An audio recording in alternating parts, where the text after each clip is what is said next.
Welcome everyone. Happy blessed Christmas. It was very wonderful meditating with many of you. This is not for sound, it's just for recording. So it was wonderful meditating with many of you yesterday. This morning we're going to talk about some of Christ's teachings, namely the Beatitudes. And then this afternoon we're going to tell some stories of Christ and some of the meanings of them. And this, because it's Christmas, it's not going to be the deep mystical teachings of Christ and getting all cosmic and philosophical. It's more practical teachings, but deep teachings. And the Beatitudes are a teaching that Christ gave as part of what was called the Sermon on the Mount. And Swami Kriyanandaji said, he sort of disagreed with something that the Bible said. He said that the multitudes went to the mountain and heard Jesus speak. But he said these particular teachings, the Beatitudes, are very deep, and they're really for deep disciples. And he suspects it was with the disciples that, especially with the Beatitudes, that he shared these things. So we're going to hear Swamiji sing them, Bara. Swami Kriyananda wrote a song expressing the Beatitudes.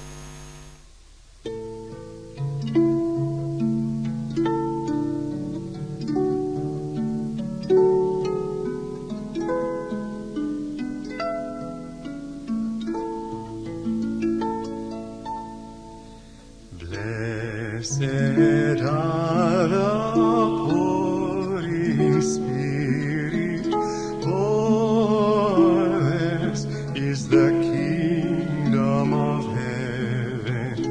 Blessed are they that mourn, for they shall be comforted. Blessed are the meek, for they shall inherit the earth. Blessed who thirst for righteousness, for they shall be satisfied.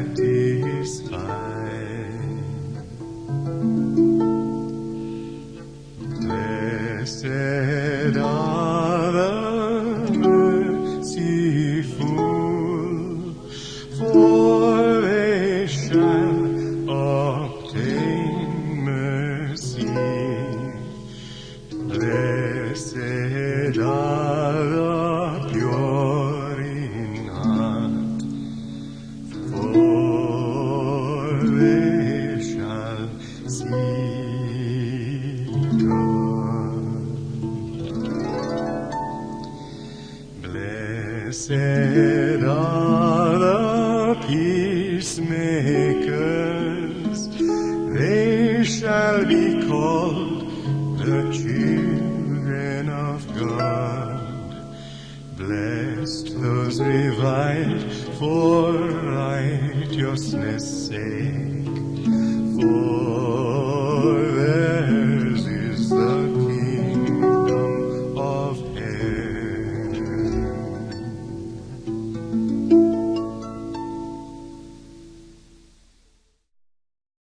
I'll just give a little bit more of an introduction to the Beatitudes, and then each one of the monks here will read one and just talk a little bit about it. There's 9 of them, there's 6 of us, so we're not going to cover all of them.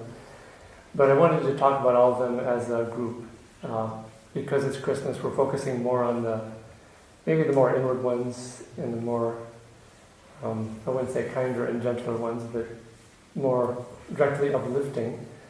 But the last 2 are especially very strong and stern. Swamiji sort of combined 2 of them in that last stanza, but one of them is, "Blessed are ye when men shall revile you and persecute you, and shall say all manner of evil against you falsely, for my sake. Rejoice and be exceeding glad, for great is your reward in heaven, for so persecuted they the prophets which were before you." And so this gives a lot of, and he ends with that, so it sort of gives a lot of spine to the Beatitudes, and a lot of strength and inner power. But most of them are about divine qualities, and most of them are very childlike qualities, just the purity of the heart, kindness, mercy, These are all very childlike, generous qualities of the heart. They really are qualities of the heart. And these qualities, in a way, Christ, one of his great messages was speaking, "Suffer little children to come unto me, for such is the kingdom of heaven." And he was saying, be as little children, and you will find divine freedom that way. He also, the afternoon we're going to be telling stories of Christ. And Swamiji pointed out that for Christ, a good part of his teaching was his actual life. He said for Yoganandaji, his life was not the teaching. It was more the teachings that he gave with the teaching. But Christ's life was a teaching in itself. And that's part of the drama, the way he was born, the way he was crucified, the way he came out as a prophet and all these things. And the other thing that applies especially to the Beatitudes is that Christ came, as the Bible said, to bring truth and grace. And before he came, it was the Judaic system, which was very harsh divine law. An eye for an eye came from, that's one of the laws of the Old Testament. And that was their approach to life. An eye for an eye, a tooth for a tooth. Someone knocks out your tooth, you knock out their tooth. And as to paraphrase Mahatma Gandhi, that would mean the whole world would be without any teeth. And so these teachings of Christ are real different, and they were a real change. And Yoganandaji emphasized that he brought truth and grace. And the way we live in grace is by living these Beatitudes here. So let's try to tune into this truth and grace and forgiveness, mercy, all these divine qualities that Christ expresses through these Beatitudes. And Sagar will begin with one. The only reason I'm coming here first is I have the first Beatitude assigned to me. Let me read the words first. Blessed are the poor in spirit, for theirs is the kingdom of heaven.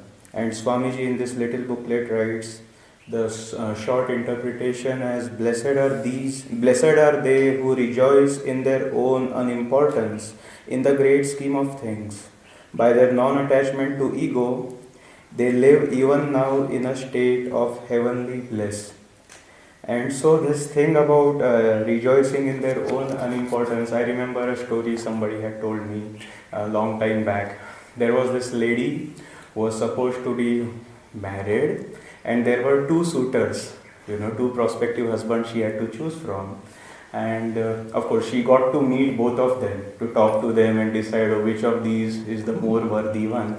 One of these guys was very, very successful in worldly terms, well off, brilliant guy, maybe big position in a big company. And the other guy was more of the sober kind, doing well in life, but not something exceptionally extraordinary. And she got to talk to both these people. And later she chose the second guy. And so her parents, her friends asked, why did you choose this second guy rather than this first guy who was so exceptional? And she said, well, I spent half an hour with both of them.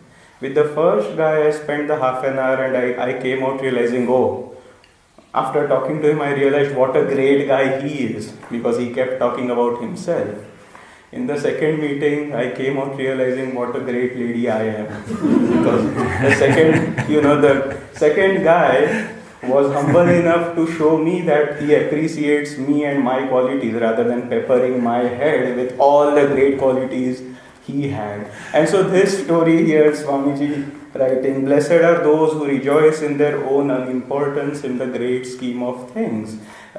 This is how the saints are. Swami Kriyananda, people used to come to him, direct disciple of Master, and all he would tell them, if you hear his talks, be kind, love each other, love God, no mention of lights and chakras and sounds and all those things.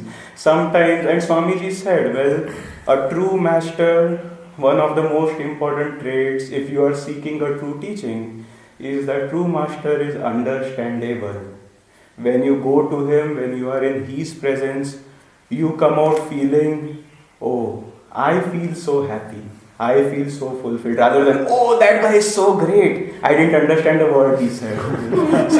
Sometimes so he must be great. That is not what happens with a true master. And so it was with Swamiji. So it is with autobiography of a yogi. Great truths, but master hides himself as a seeker. And we feel, oh, this is such a nice story. Maybe this is so interesting. This is so charming. I want to know more about this. And that is how all true saints are. They are the poor in spirit. Poor in spirit, what does that mean? It means true renunciates. Those who are true renunciates, ego renunciates, theirs is the kingdom of heaven.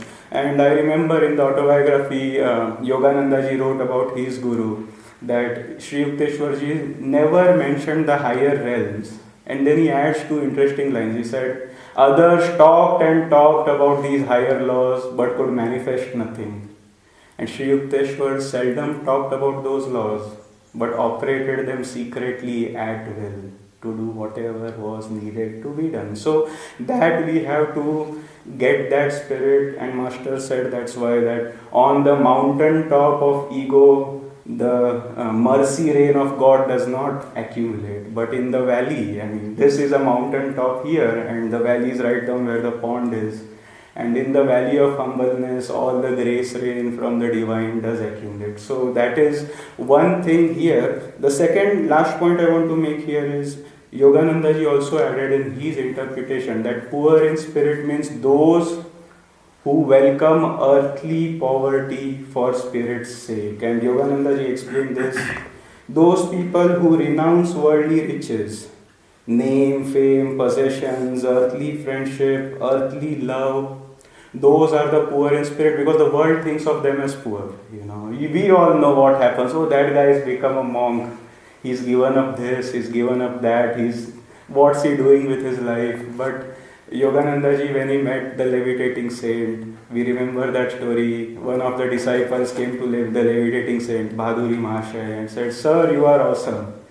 You are born in this rich family and you gave up all the riches to come and serve us. And Bhaduri Mahashaya just said, save your pity, boss. I mean, you are calling me poor. I gave up a few 1,000 rupees maybe for an empire of endless bliss. How have I renounced anything? It's those people who are in the world, you know, they get a little bit of this, little bit of that, but they forget they have lost the empire of ever new joy. They are the true renunciates. And so people will think that way. It takes a lot of renunciation. Why? This is, you know, the Beatitudes are also called to do something.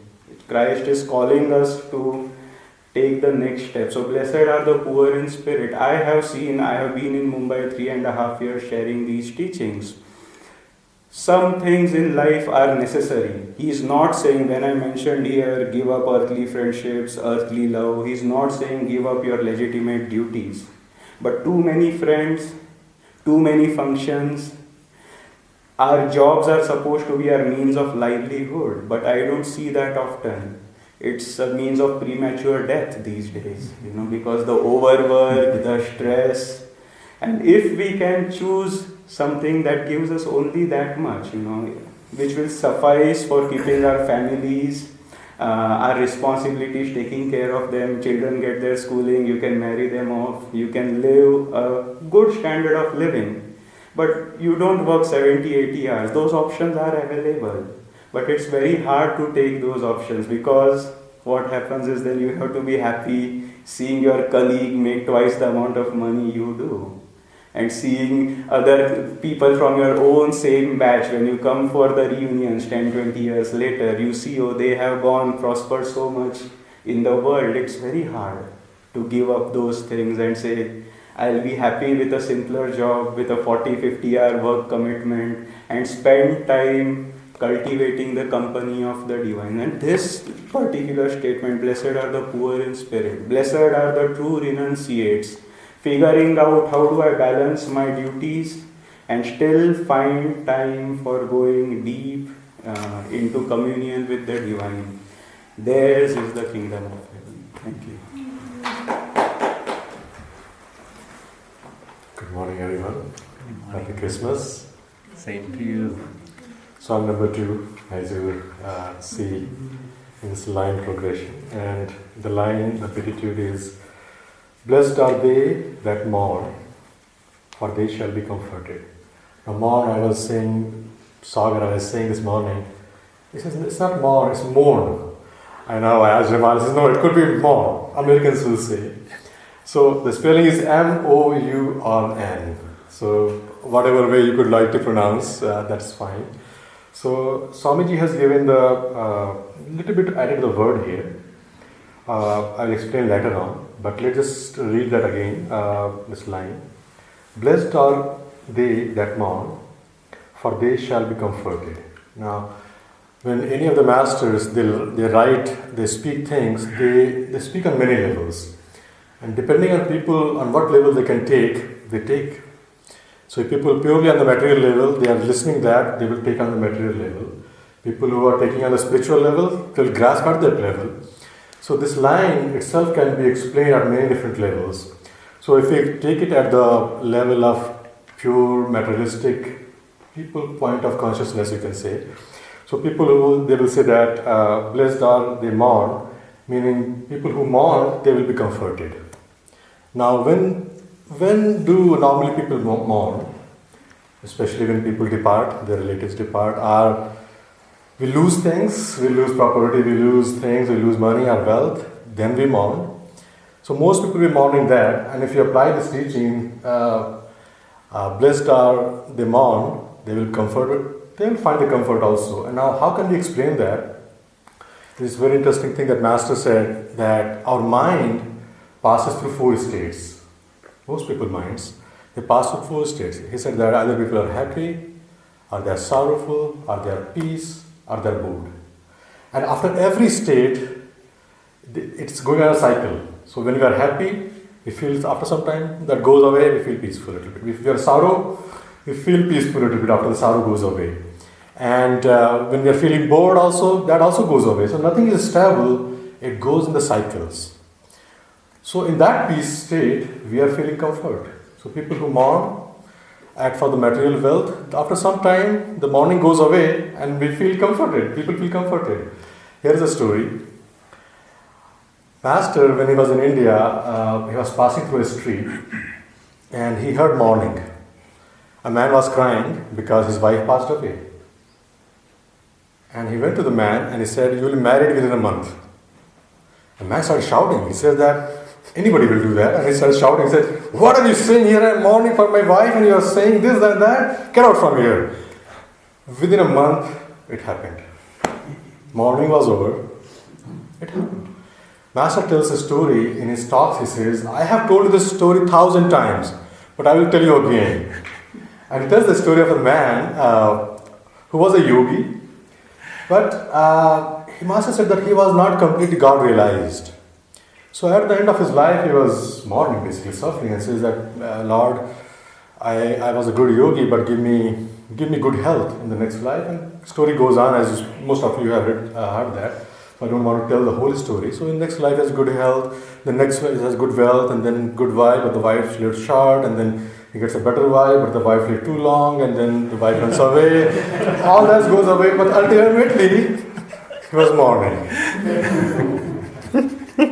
So if you desire for the material thing, that will last only for this lifetime. At the end of the lifetime, we will be mourning. We get the material blessings also. Of course, whatever we want, if we want in the true spirit, we'll attract it. But how long that lasts? Only till this life. It cannot go beyond that. We cannot take anything beyond this life. So now the teaching that can be applied on a higher spiritual level, that Swamiji says here. He says that he added the word. He says, "Blessed are they who mourn." Now the word added is the seeming absence of God. Those who mourn for the seeming absence of God. Then he adds another word after the second line. "Them he will comfort," the adding word is, "with his love." So he added the word, those who mourn the seeming absence of God, they will be blessed, they will be comforted with his love. Now, we can take these lines also that as an explanation. I was traveling in the summer. I was staying in Badrinath for some time, and in the temple there are lots of people sometimes, and huge amount of people, like crowds and crowds. And one day I heard like little chaos, people like really shouting, not shouting and kind of chaos. I just like a lot of people. I opened the eyes and I was sitting in the back of the temple. And I saw that one boy, one small child, was lost. He was separated from his parents, and he was crying. Anybody will do. When we were all child, we will do that same thing. So there was nothing special about it. But there are 4 or 5 people gathered around him, and they were like trying to comfort him, giving him solace. Okay, then asking him first quiet down and tell us where is your parent, where you are from. And finally, the parents were smart. They had given him a mobile number in his pocket with another piece of paper. And the people around the child, they took out the number, they called the parents, they got the child finally. This is how we are too, that as a soul, we can never get lost. We have that soul remembers that where we are from and what is our true destiny. And it knows how to reach, to merge back to God. Dr. Lewis, or one of the disciples of Master, asked Master, can a soul be ever lost? Master said, how can a soul be ever lost? It's a part of the God. It can never lost. So the soul knows the answer, that how to reach back to God. And when it remembers that state that I need to go back to God, that's my true destiny, nothing else is there, it mourns. Mourning means it misses that union with God, and it mourns over the separation from God. One of the disciples, Master Swamiji told this story. This is mentioned in one of the books, and he said that one disciple came to Master, and he told Master. He said that we were meditating one evening and in a group, and one of the disciples, he started crying and started rolling on the floor, and all of us were very embarrassed. Is that all right? That crying and rolling on the floor is all right? And Master said, absolutely all right. You have to cry for God. You have to yearn for Him, otherwise He will not going to come for you. He's not going to come for you. But he said that don't do in an emotional outburst. Do in a sense of pure devotion. And you can read that story. I didn't look for it, but I remember just in my mind. So it's in conversation with Ananda. So Master said that you have to cry for God, you have to yearn for Him, otherwise He's not going to come. Just a little bit of meditation, just a little bit of chanting is not going to take you there. And so that soul is yearning, and the only comfort it can get is from the love of God. There's one story that when we read and study the lessons, we say that when you hear the sound of Om, it's a sound of comfort. It's a very comforting sound. And there's a story I told one time, I'd like to share also, that when we're talking about the morning and the comfort, Om as a part of the divine sound, and it is comforting too, as a part of divine. So this lady goes to Swami Ramdas, who's one of the famous saints from India, and she had a lot of troubles with the relationship with health and wealth and everything. And Swami Ramdas was sitting there, and she was telling all the things she was going through. And Swami Ramdas didn't say any single word. And after like 15 minutes, she started thinking, what a Swami you are.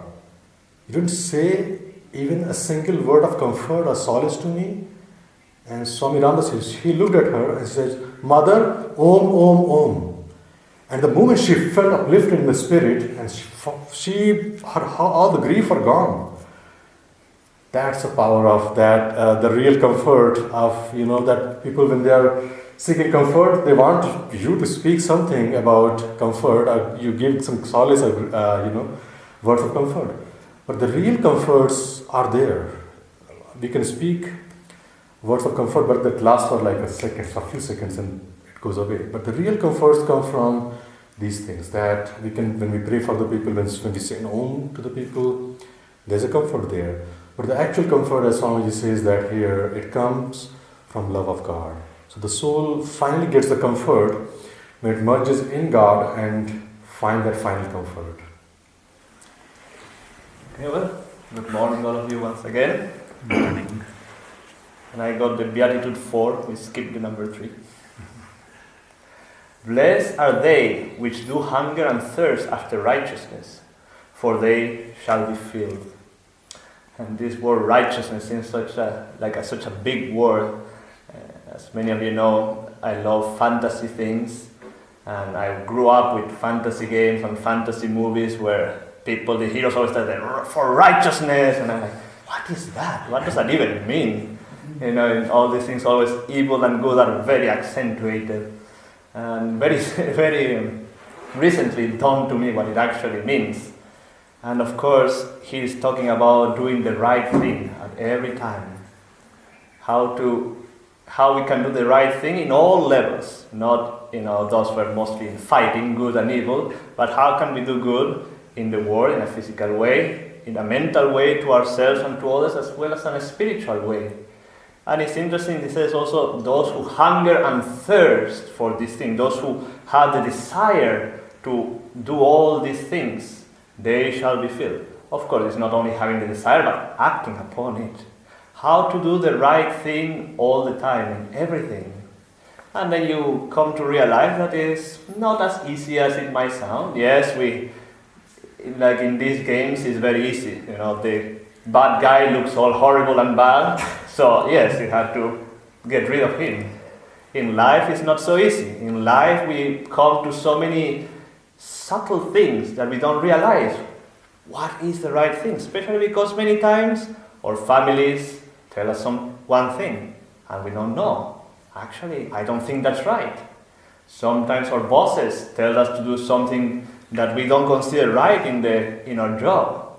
How are we to stand up? How are we to first, of course, know what is right and also do what is right, what we feel is right. Now, as Devashi was saying at the beginning, or Sagar, I forgot, these things are a call to action. That we have to start acting according to these things. If not, what is the point? Jesus might have just been talking to a wall, And it gets complicated, but sometimes it is right for us it is always right for us to stand up for what we believe. When our principles are at stake, you should defend them. Sometimes if you have little things of preferences, let it be. That doesn't really matter. Those usually are preferences of the ego, but high ideals you should always defend, no matter who opposes you. But then we come to the point that how should we defend these things? And it is very interesting, but people who shout about things, at least I instantly kind of tune off what they are saying. Because shouting, being emotional about it, no, this is the way God wants it, let's do it. It never gets through. Never. Swamiji used to say always, defend truth calmly. Calmness has much more power than restlessness and shouting, than any other thing that you can think of. If you are able to act from your center, you may even be able to change what other people think, if it's really right, of course. But try never to allow, even if you lost your job, to let other people make you break your principles. Because here we are talking about very important things. When we think about being filled, hunger and thirst, most people of course think about food. Everybody loves food. We can be filled also emotionally, we can be filled spiritually. Many people, they think they are being filled emotionally when they are mean to others, when they get revenge, when they get even with others. And of course, these are not the kind of fulfillments we are talking about. Those fulfillments are not lasting, they don't last. What the Master said about this Beatitude also is to do your supreme duty. Of course, we all know what that supreme duty is. And I'll talk a little bit about that later on.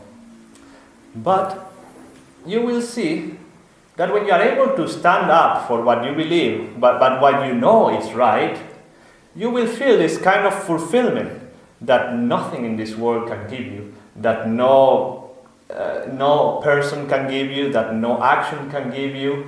When you are at peace with your principles and you know you're respecting them and doing your best to go by them, you will feel that satisfaction, that fulfillment, that you will feel filled, like Jesus said, and nothing else can give you that. There is a story, because of course these are, when you take them they are very high things that Jesus is talking about here. And always we wonder, yes, but how? Or yes, that's in an ideal world, but in this world we have to be practical. And always I admire Madan there, because he's a lawyer, but he's the sweetest, one of the sweetest men that I know. And you think of lawyer, they have to be like very stern, they have to like even lie all the time or what. That's the vision. I should not say that, but there are lawyers and lawyers, of course. There are lawyers and lawyers, but I don't know many lawyers, but those are the things that come to mind. Trying to hide the truth sometimes because you want to defend your client. Many people do that. I'm sure he doesn't do that. But seeing how sweet he is, how calm he is, I'm sure probably he wins many cases just because of that.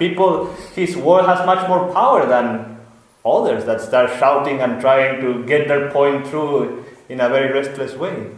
And for this topic, I always, and really for all in the spiritual path, I always like to think of that story of Master that he tells in the Autobiography of a Yogi, but it's worth repeating over and over again, like that story he told thousands of times.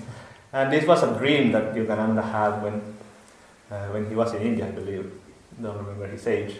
But he was in a dusty marketplace. There was a lot of buzzing around, a lot of people moving around, cattle, of course, because it's in India, dogs, cat, lots of dust. The merchants trying to get the best out of people bargaining, lot of noise everywhere. And Yogananda was looking at all of this, and he was in the middle of the marketplace. But he will see that once in a while, people would look up to the distance with kind of hopeful eyes. And they say, no, that's too far away. I can't do that. And he saw that many times, that all of these people will stop, look up, and so finally he decided to also look back and see what there was. And he saw there was a mountain peak that it seemed to be a beautiful area, like a paradise-like area. And he also, wow, I wish I could be there instead of in this dusty place. And like everybody else, the thought came, but it's too far away. But being a master, being Yogananda, he said, well, it may be too far, it may be very far away, but I know I can do one thing. I can take one step, and then the next step, and the next step, one step after the other. And of course, he reached the mountain peak. But so much of the spiritual path, or everything about the spiritual path in a way, is just taking one step in front of the other. That you may know, the goal, yes, the goal is, union with God. We know that. And it's good to have that goal. But what little step can I take to move towards that? Instead of thinking, okay, now I need to, meditate for 5 hours every day. Well, that's a big step, but some people can do that. Take a little step. How are we to fulfill our supreme duty, as Yogananda taught? Think of little step after little step, little step, little step, and you will see that soon enough you will be in that mountain peak. Because the more you go towards these things that really fulfill the soul, like meditation, right action, living by high ideals, the more you will start feeling like, that felt good. And then you take another little step, that even felt better. And like this, you keep propelling yourself just by the one step at a time. And because sometimes when you take a big leap, for example, if you've been meditating for a week and you come to the 8-hour meditation, it may be discouraging, But if you go one step at a time, you will feel more and more fulfilled until automatically you will want to do these things more and more. It will become a habit. It will become your only way of doing, because you will feel that the moment you go away from that, there is an emptiness. An emptiness that, again, nothing can fill. So the more you attune yourself to that truth, the more you attune yourself to those high ideals, live by them, even if the entire world opposes you. Now, if the entire world opposes you, you may also want to reconsider if it is right, your ideal, because we also have some ideals that maybe need to be changed. It's not to be foolish also. But even if you know it's right, if you know in your heart it's right, nothing should stop you from that. Always try to live that dharmic life, and you will see the fulfillment that comes with it. It has no compare. The more you attune yourself to that truth, the more you will feel it. Swamiji says here, "Blessed are they who seek attunement with truth. They alone of all human beings shall find lasting happiness." Om. I was going to talk about doctors, but since there's two of them here, maybe I back off. So far I'm talking about lawyers. Just kidding. Three actually. Three, yeah, that's three. Blessed are the merciful, for they shall obtain mercy. This is one of the most beautiful statements that is in the Bible. Swamiji puts it as, "Blessed are they who, recognizing the bond they share with all living creatures, are more concerned for others than for themselves. Blessed are they who serve consciously as instruments of divine grace, for in their very giving shall they receive." Now, as I said earlier, Christ, when he came, he was bringing truth, grace, forgiveness, mercy. The Old Testament was the testament of God the Father, and there was all these laws. In a way, what Christ brought was more the Divine Mother aspect of God. In fact, there's a recent scroll discovered in the desert in the Middle East that some people think implies that Christ actually worshipped God as Divine Mother. So it's certainly a possibility. But this is the aspect of divine forgiveness. Growing up in America, you have a little bit of this here, but in America you have these very fundamentalist Christians who preach hellfire and damnation, meaning that if you sin, you will go to hell for eternity, where you will burn. And it makes God into a very scary God. As an aside, it's interesting because they did brain studies of people. They found that those who worshipped God in that way, their brains physically showed signs of post-traumatic stress disorder, which is for people who have gone through a really traumatic experience. And they tend to become angry and hurtful people. And those who worship a loving God tend to be compassionate, kind, loving, happier, all of these things.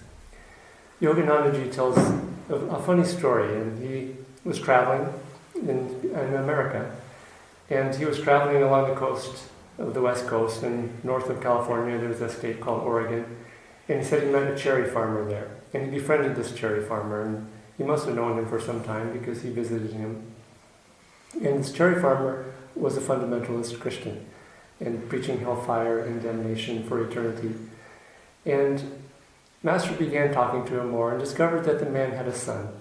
And the son was a wayward son. He drank alcohol and got drunk and partied. And the man was concerned about his son and was concerned about the hellfire and damnation he was going to experience.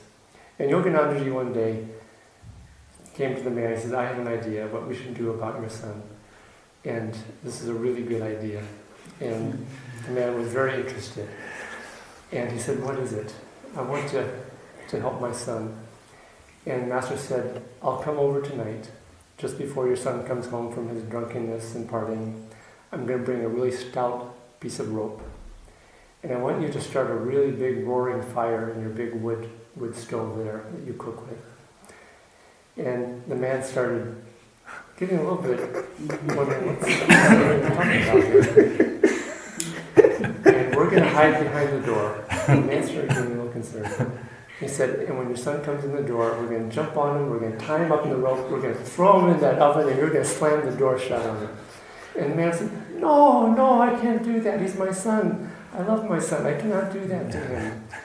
And Yoganandaji looked at him. How much less can God the Father, who is all love, submit his children who make a mistake to eternal hellfire and damnation? And this is really what Christ brought. He was bringing a change to the cosmic law, and unfortunately some of his followers over the centuries have not understood it.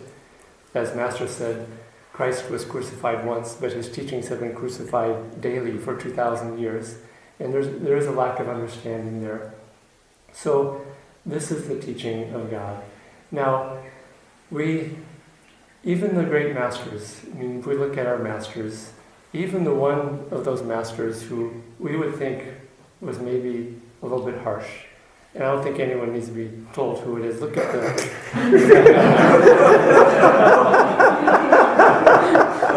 He looks kind of scary.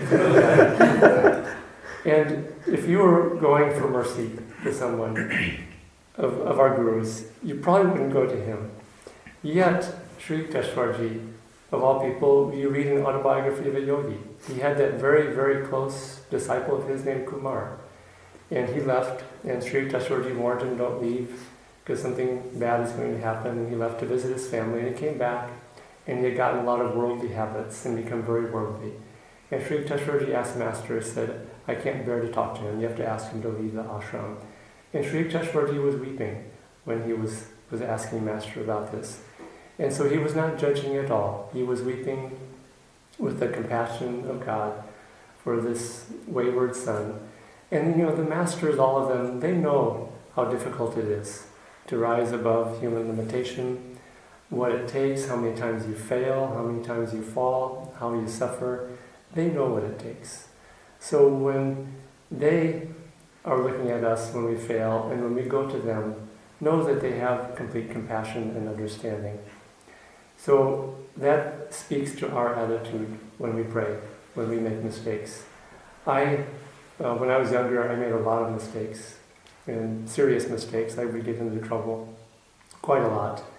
And one time I broke the law, and it was a serious law. I could have spent quite a fair amount of time in jail for what I did. And I went to the judge, and I did everything wrong. I didn't hire a lawyer. I should have hired a lawyer, because it was really serious. You hire a lawyer when you face something like this. There's an expression in America that in America you are allowed to represent yourself in court. You don't have to hire a lawyer.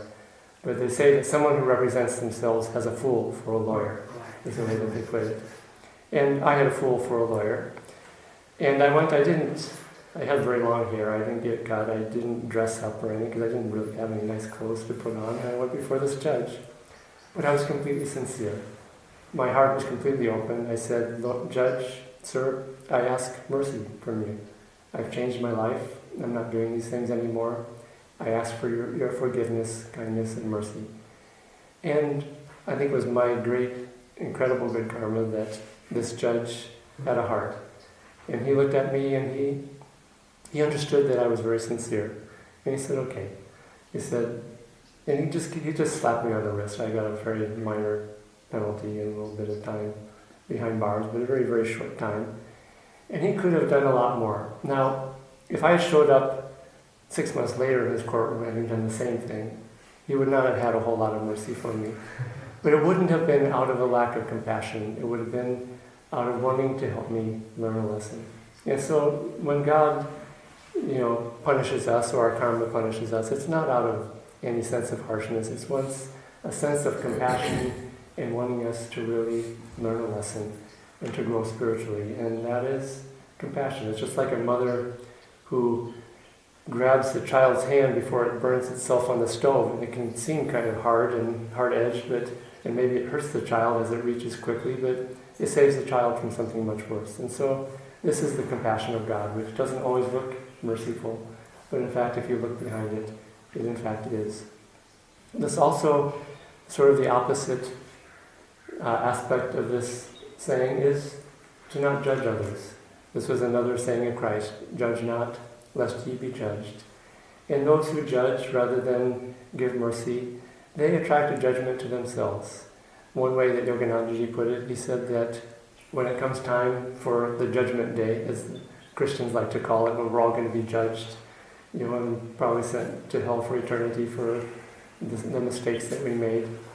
Yoganandaji said that if you are forgiving, compassionate, merciful towards others, God will be kind, compassionate, merciful, but also your karma will be kind. But more than that, what it really means is that you'll see this. Those who are judgmental and hard on others tend to be judgmental on themselves. Those who tend to be merciful and forgiving tend to be merciful, forgiving for themselves too, because they're tuning in to a divine quality. And these are truly divine qualities. They're not human qualities. They're divine qualities that have human expression. And so really try to meditate on these qualities as something that's not just an action, that's not just a sentiment, that's not just human kindness and mercy, but divine kindness and mercy. And we'll find that we really, by tuning into those qualities that way, we become divine. Meditating on divine qualities, practicing them, tuning into them, tunes us into the vibration of divinity. And that's really how these Beatitudes can really change us. Now just one final thing about judgment, because I think all of us go through times when we judge others, we see someone making a mistake, and what Swami Kriyanandaji says about this is very interesting. And he talks about the karmic law when you judge others. He says, here's how the karmic law works. It is a question of magnetic attraction. Qualities on which you focus in others, you will attract in return. And that is such an important statement. Qualities which you focus on in others, you will attract in return. And this speaks to tuning into the divine qualities in others. And spend this, sometime when you're with devotees, when you're on the street, try to look for the divinity in others. If you do that really regularly, you'll find that it's a lot easier to see the divinity in your own self. I shared this once before, I think it may have been even here. One morning I woke up and I went into the bathroom, and you wake up in the morning, I went to brush my teeth and there was a mirror, and you don't always look really, really first class first thing in the morning. And I didn't. And I wanted to get over this thought, and so for some reason I think it just came from God in a way. I pronounced to my reflection and said, Namaste, I bow to the light within you. And it was the light within myself that I was bowing down to, and it wasn't egotistical at all. It was just a delightful way to recognize that I am not this form that doesn't look so good this morning. I am divinity itself, as we all are. So Swamiji says, qualities on which you focus in others, you will attract in return. If you concentrate on goodness, you will attract goodness. But if you concentrate on evil, you cannot but attract evil to yourself. An obsession with the real or imagined impurity of others must infallibly, in the end, result in your developing the same impurity yourself. And that's a sort of a very cautionary thought. When we judge others for a particular fault, he's saying we're going to attract that same fault. And karmically, it's partly just to learn compassion. Because when you suffer with a fault and overcome it, when you see another person with that fault, you have a lot of compassion, just the same way that the masters, they've had every single fault under heaven, and they've gotten through it, and so therefore they have compassion for all of us. The point here is not whether your judgment is valid, but only that the judgment itself creates its own magnetism. You might be certain that a reputed saint was actually a sinner. Regardless of the validity of that certainty, if you allowed it to become a vortex of condemnation, it would generate a magnetism that would draw yourself inward eventually in judgment upon yourself. So watch how we judge others. And finally, something Swami Kriyanandaji said towards the end of his life, which in a way speaks to the importance he gave to these divine qualities. Somebody asked him, they told the story of Yoganandaji near the end of his life. Someone asked Master, when you are gone, what are we going to do? And Master said, when I'm gone, only love can take my place. And this person asked Swamiji, in the same vein, when you are gone, what do you want your legacy to be? And Swamiji thought seriously about it, and he said, kindness. He said, Ananda, people at Ananda, he says, I'm so delighted when I hear that visitors come to Ananda village, and they just are in awe because they say, everybody here is so kind, without exception, and actively kind, and giving, and generous, and loving. And that is a divine quality, as all of these are. So let's try to see them not just as human qualities that are good things to do, but truly divine qualities that have a lot of strength and power behind them. Hello everyone. That, just ending there, I was really deeply thinking about kindness and how important it is, and it's a nice introduction to the Beatitude that I have that was given to me, which is, blessed are the pure in heart, for they shall see God. And one way that we could become pure in heart is just thinking of how can we become more kind towards everyone. And it seems, as we get out into the world, that maybe it's not that important that guy who cut me off in the car or whatever in traffic, why should I be kind to him? He can't even see me. But that we know that we suffer in our own hearts when we harbor those wrong attitudes. And so I'll pick this up. Blessed are the pure in heart, for they shall see God. For the bhaktis, and for those who can feel sensitively in their hearts their own feelings, perhaps the feelings of others. And now, this beatitude, when I read it, this is for me. Blessed are the pure in heart, for they shall see God. Yes, that's what I want. We all want to see God. Now, blessed are the pure in heart. So if we can go within and learn how to make our hearts pure, and you come back to that, okay, now I have to be pure in heart. But if we can go within sensitively and feel our deepest feelings, and when our feelings feel uplifted, when they feel down, and we begin to wonder, how can we control this? How can we control the heart's emotions? How can we have an uplifted heart that feels kind all of the time, that is trying to receive God's grace all the time? How can we purify ourselves? And I'll go into that in a little bit here. But lately I've been thinking so much of what does it mean to be a refined person? That I've been watching Swamiji's Gita commentaries. He made 108 of them. And they're online if you're interested in them. And in one he just said, seek to uplift your consciousness, to have a refined consciousness. And I just again thought, yes, that's for me, but then thought, how do I do that?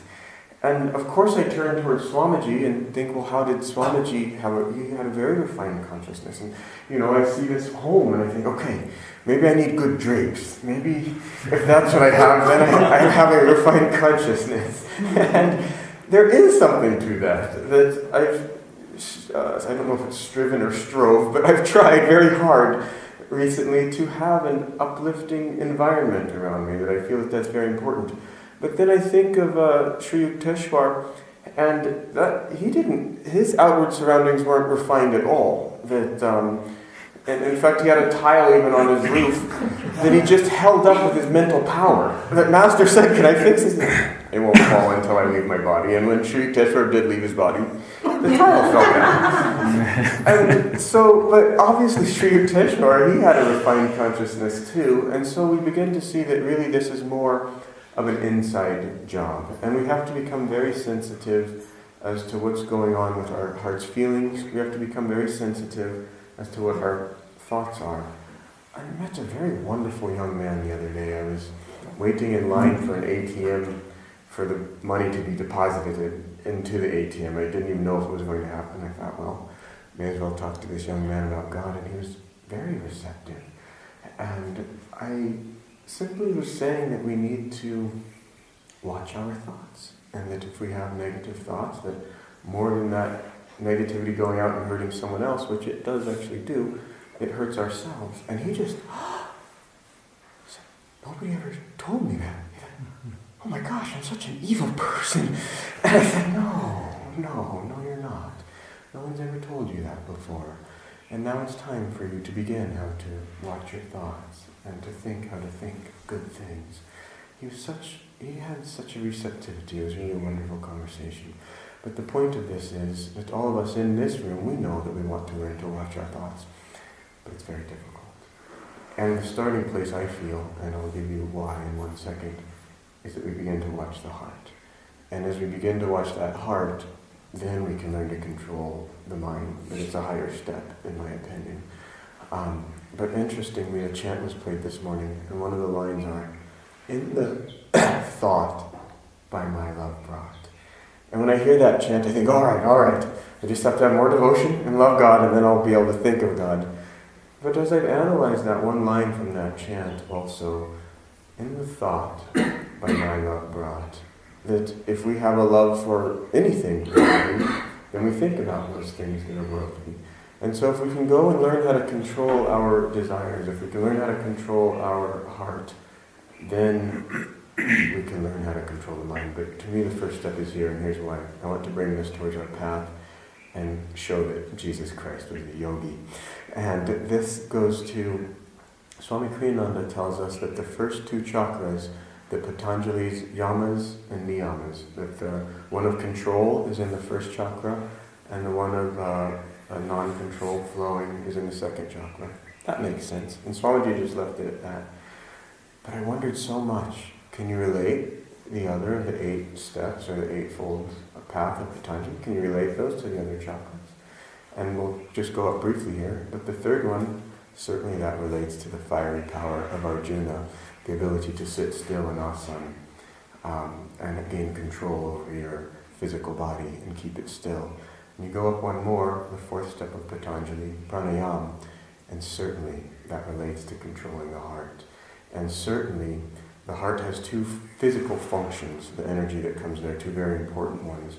And that is to keep the heart pumping so that blood circulates, and that is to keep the lungs pumping so that oxygen comes in and out.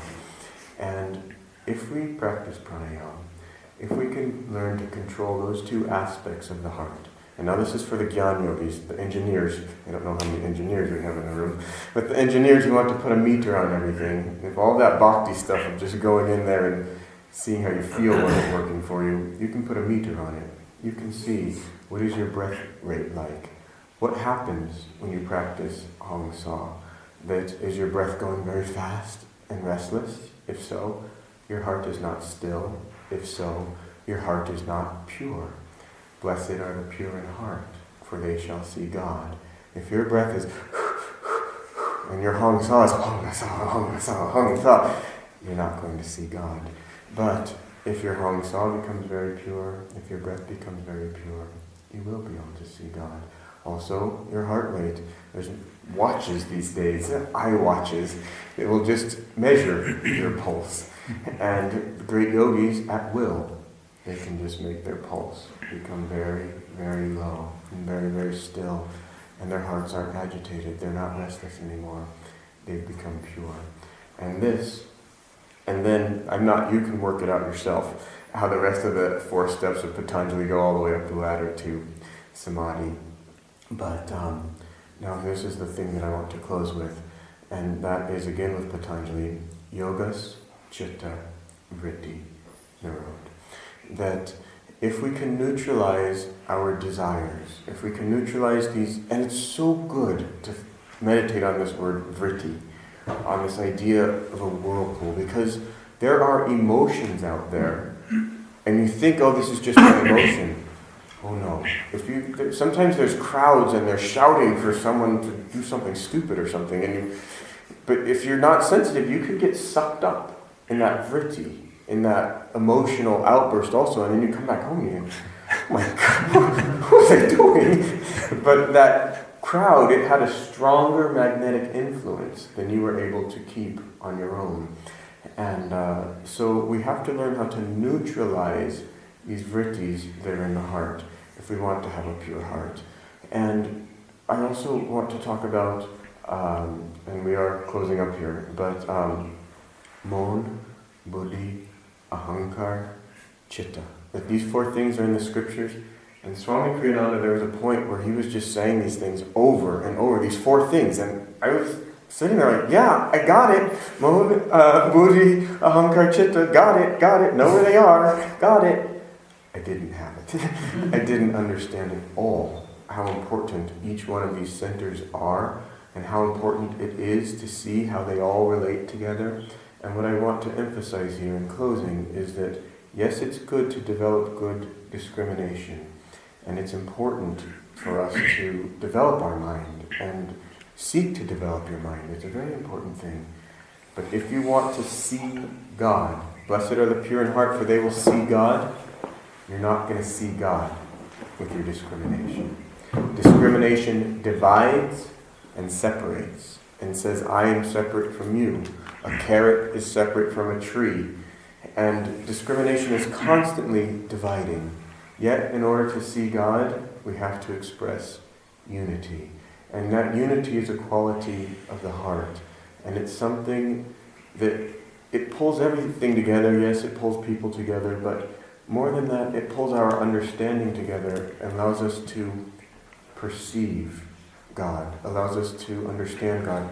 But that word perceive, you can understand when chitta, when the vortices, when the whirlpools of feeling and the breath and the pulse, all of that, When it's still, like the waves on an ocean, then you can clearly see.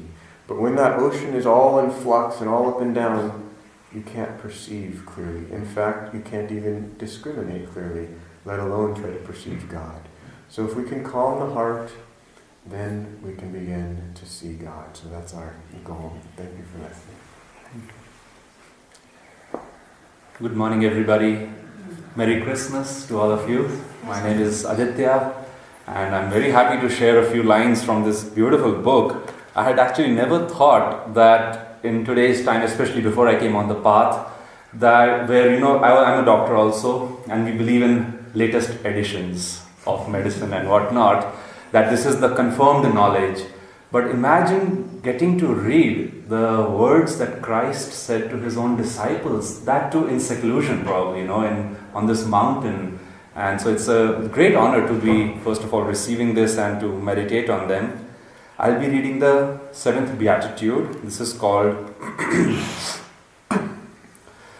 Blessed are the peacemakers, for they shall be called the children of God. And I want to read the explanation Swamiji gives over here.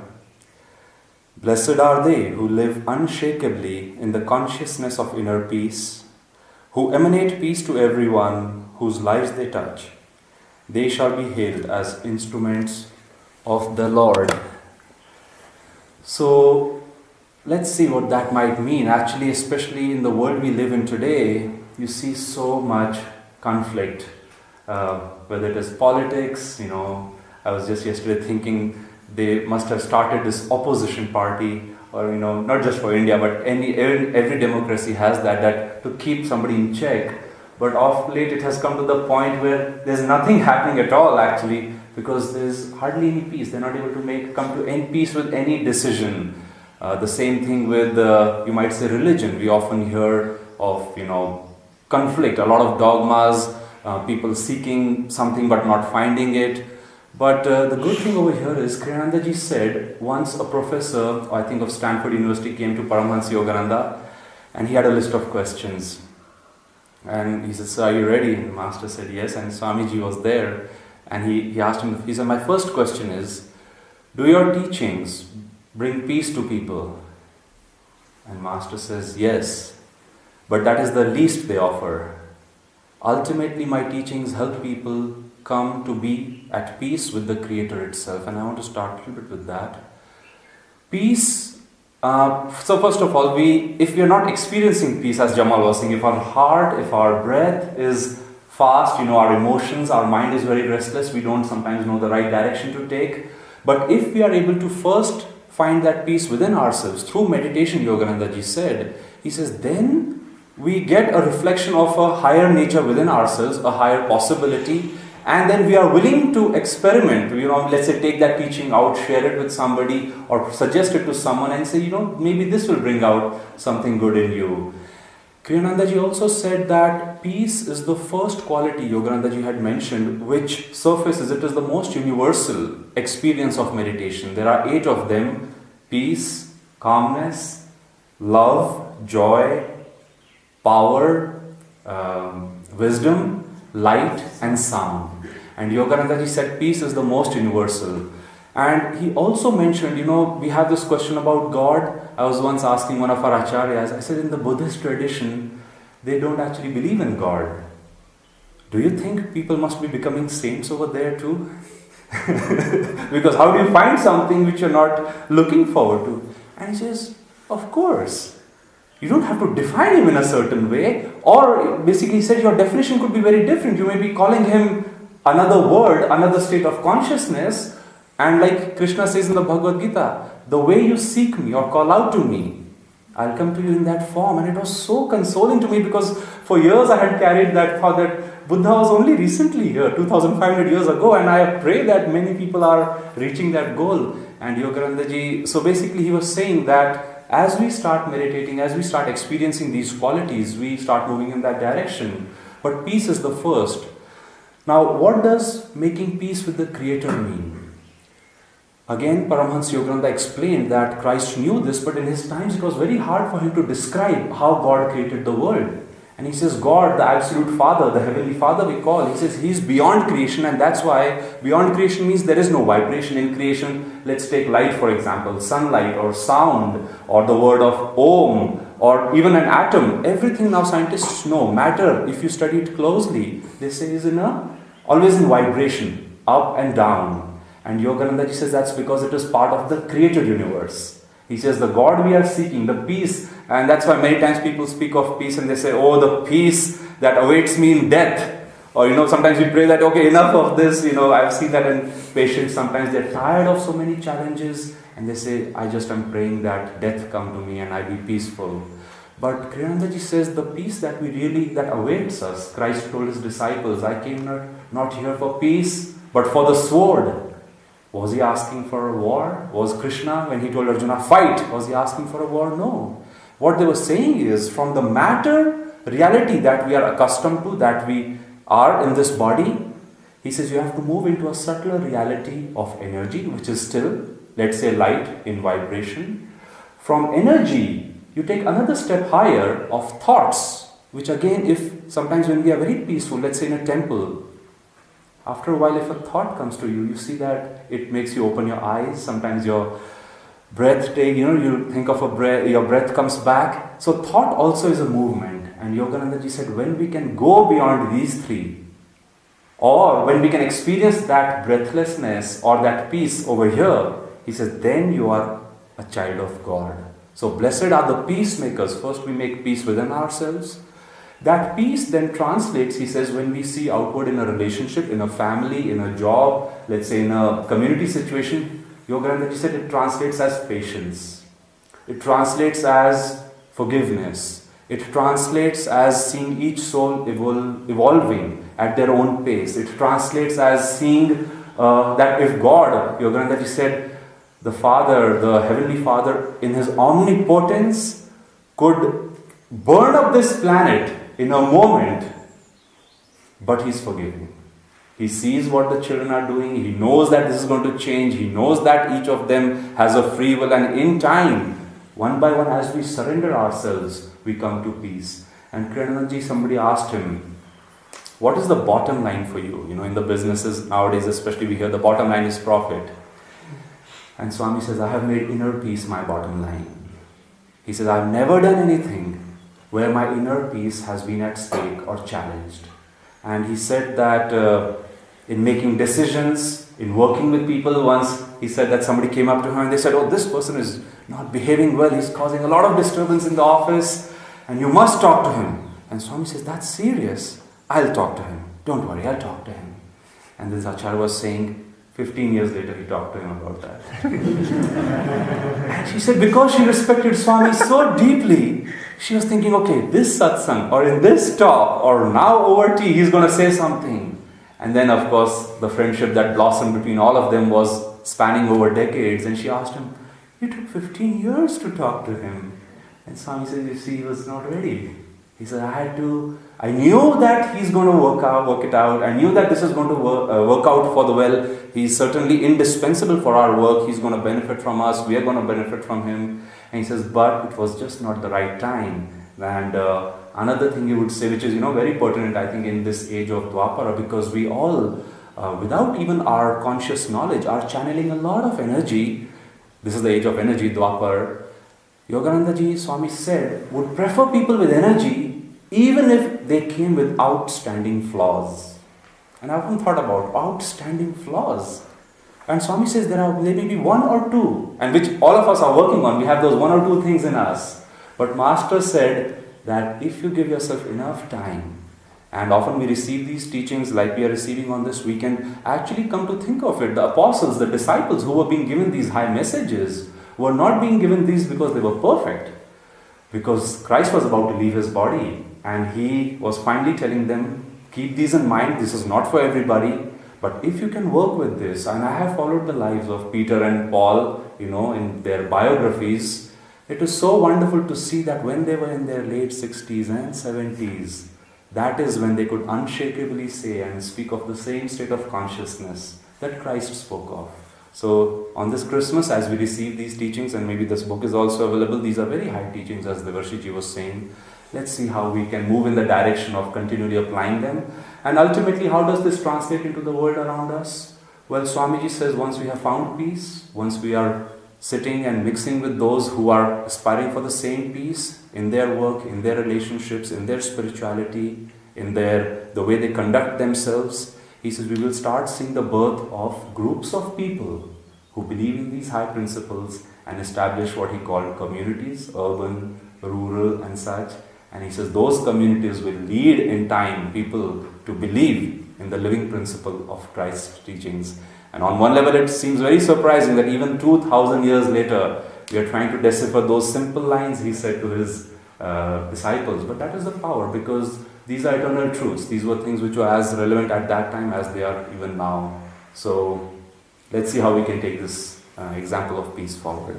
I'd like to invite Devarshi now.